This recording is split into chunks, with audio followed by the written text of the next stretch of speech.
안녕하세요. 오늘은 정말 특별한 한 분의 삶을 깊이 들여다보는 시간을 가지려고 자료들을 준비해봤습니다. 네, 바로 엘리자베스 엘리엇인데요.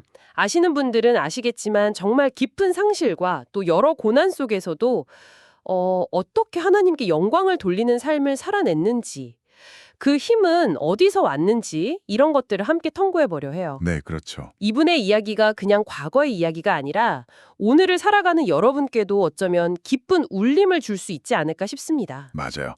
엘리자베스 엘리엇의 삶은 뭐랄까? 하나님은 정말 선하신가? 아니면 내가 겪는 이 고통에 의미가 있긴 한 걸까? 같은 아주 근본적인 질문들과 정말 치열하게 씨름했던 그런 여정 그 자체라고 볼 수 있죠. 맞아요. 씨름. 네.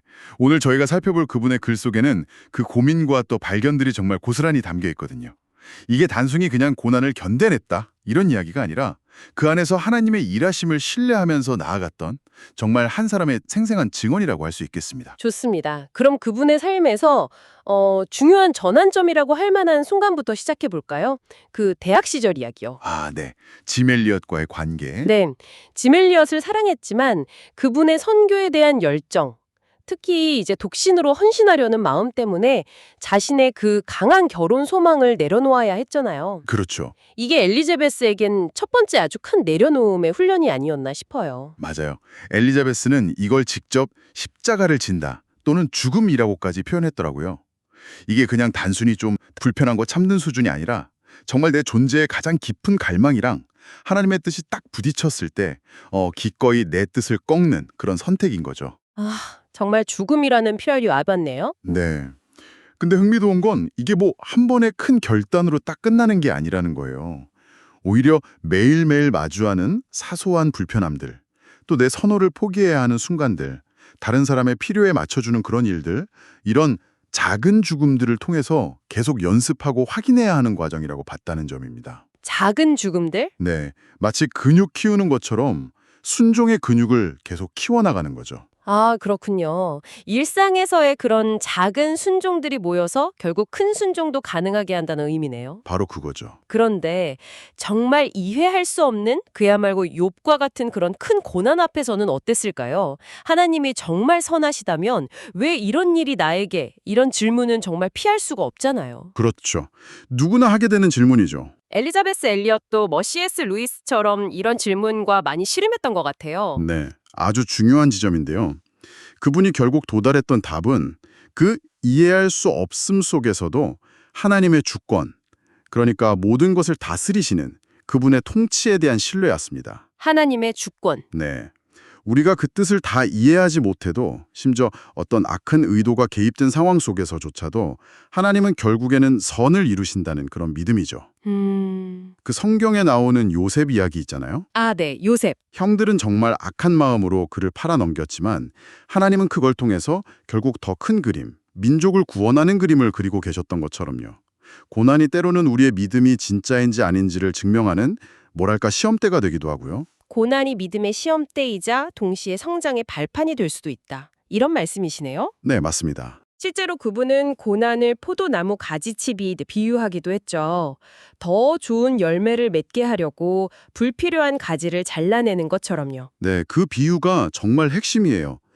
이건 그냥 수동적으로 고통을 참고 견디는 게 아니라는 거죠. 아, 그냥 참는 게 아니다. 네, 가지치기를 통해서 나무가 더 건강해지고 더 풍성한 열매를 맺게 되잖아요. 그것처럼 고난을 통해서 우리 안에 있는 어떤 불순물들이 제거되고 또 그리스도를 더 닮아가게 되고 그러면서 더 깊은 영적인 열매를 맺게 된다는 거예요. 더 깊은 열매. 그 에이미 카마이클 선교사님 이야기 아까 잠깐 나왔지만 그분도 극심한 고통 속에서 오히려 다른 사람들을 위로하는 글을 쓸 수 있었던 게 바로 고난이 가져다준 깊이 때문이었거든요.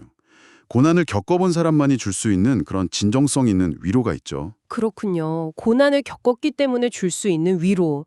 그럼 이 고난에 구체적으로 우리가 어떻게 반응해야 할까요?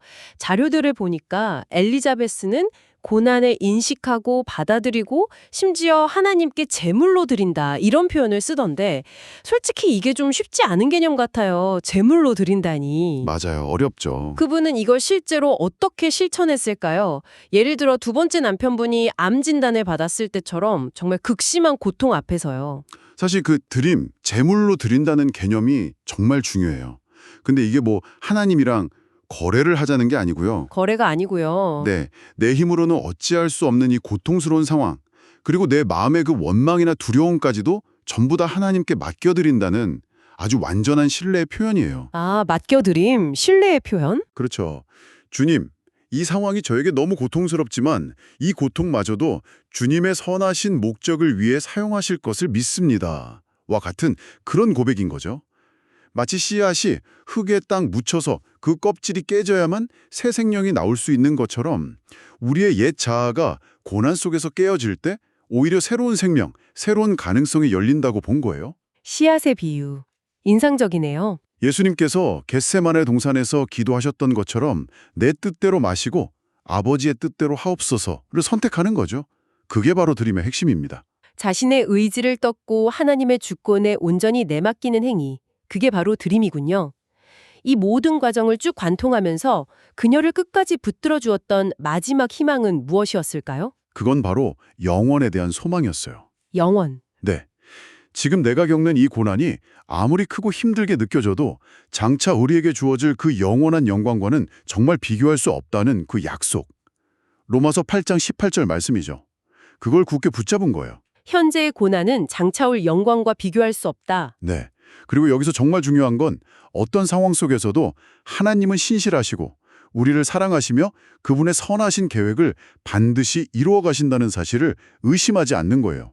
하나님은 결코 우리를 홀로 내버려 두지 않으신다는 그 믿음, 그게 전부죠.